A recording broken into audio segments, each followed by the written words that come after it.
Mencionaste a Estados Unidos, pero acá en este libro, si mal no recuerdo, porque lo leí hace mucho, el Foro de San Pablo también se ha reunido en Estados Unidos, lo cual Claro. me ha llamado mucho la atención. Por un lado, por el carácter latinoamericanista del Foro de San Pablo, y por otro lado, porque Estados Unidos es el imperio, el ogro que nos explota según la tradicional jerga izquierdista. Ahora que están aliados con los demócratas, con Biden, ¿de qué manera la izquierda norteamericana influye positivamente en favor de la izquierda latinoamericana, de la izquierda hemisférica? Teniendo en cuenta el poder que tiene el Partido Demócrata en ejercicio del poder, precisamente. A ver, mira, voy a tratar de no extender mucho, sino decir 2 o 3 tips.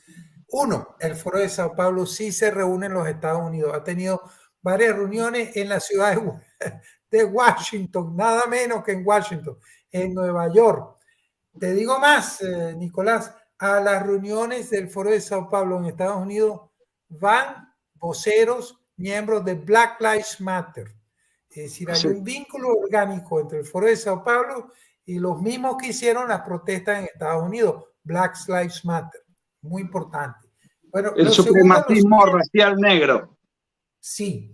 Lo segundo es lo siguiente, mira, uno de los países más afectados por la guerra cultural marxista es Estados Unidos. El 65, dice Niall Ferguson, un historiador, el 65% de los profesores de las universidades norteamericanas son izquierdistas, solo el 15%, 10-15% son conservadores. La escuela de Frankfurt hizo una labor de demolición de los valores y los principios tradicionales de Estados Unidos, en Estados Unidos, pero brutal, porque la gente de la escuela de Frankfurt se estableció allá en la Universidad de Columbia, estaban en California, hicieron un gran trabajo de demolición. Y finalmente, más que el Foro de Sao Paulo, el verdadero adversario que tenemos allá dentro de Estados Unidos para los intereses de nuestra región es la Internacional Progresista. ¿Por qué? Porque tienen acceso al partido de gobierno, no a cualquier partido, al partido que ahora está gobernando los Estados Unidos.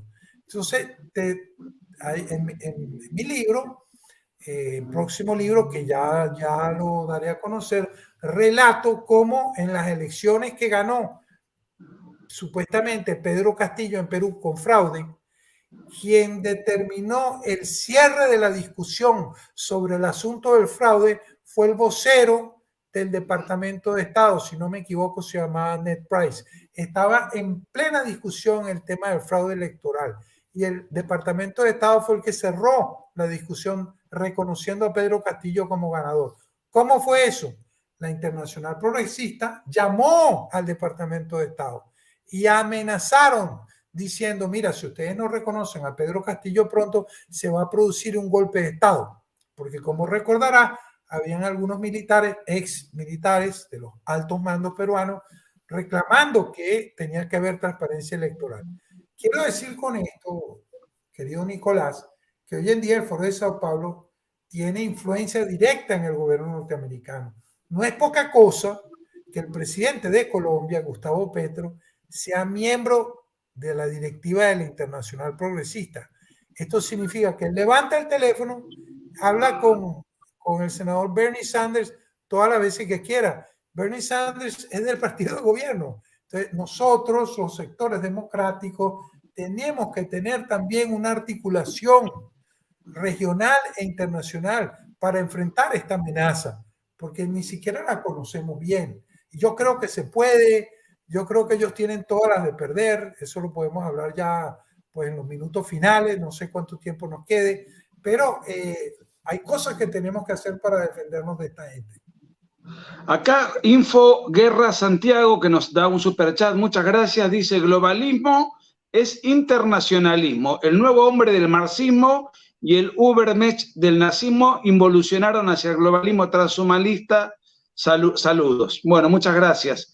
Mencionaste la escuela de Frankfurt y a la destrucción de los valores, y me alcanzaste un libro tuyo por PDF que todavía no lo he leído completo, empecé a leerlo, y en un momento determinado hablas de la guerra cultural y de la importancia de la guerra cultural en el arte.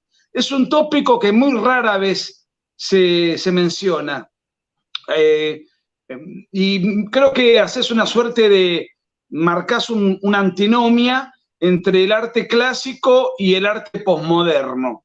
¿En qué nos afecta? ¿Cómo es el arte posmoderno? ¿En qué nos afecta negativamente, por supuesto, el arte dentro del contexto de una batalla cultural que tiene una finalidad política? A ver, el libro a que hace referencia es Arte Clásico y Buen Gobierno. Este libro lo escribí hace 15 años ya, si no me equivoco. Lo publiqué hace 15 años, el 2008, sí, ¿verdad? Y ahí planteo que hay dos concepciones, digamos, del hombre, de la vida y del universo. Es lo que también digo en mi libro La Guerra Cultural del Foro de Sao Paulo. Hay variantes, pero una concepción es la concepción trascendente del hombre. El hombre es un ser espiritual, tiene un alma inmortal. La muerte física, no, con eso no finaliza la vida, sino existe un más allá, la existencia de Dios, la visión cristiana, la cultura cristiana, no solo la fe, la cultura, que hay que diferenciarla, ¿verdad? Esa es la visión trascendente del hombre.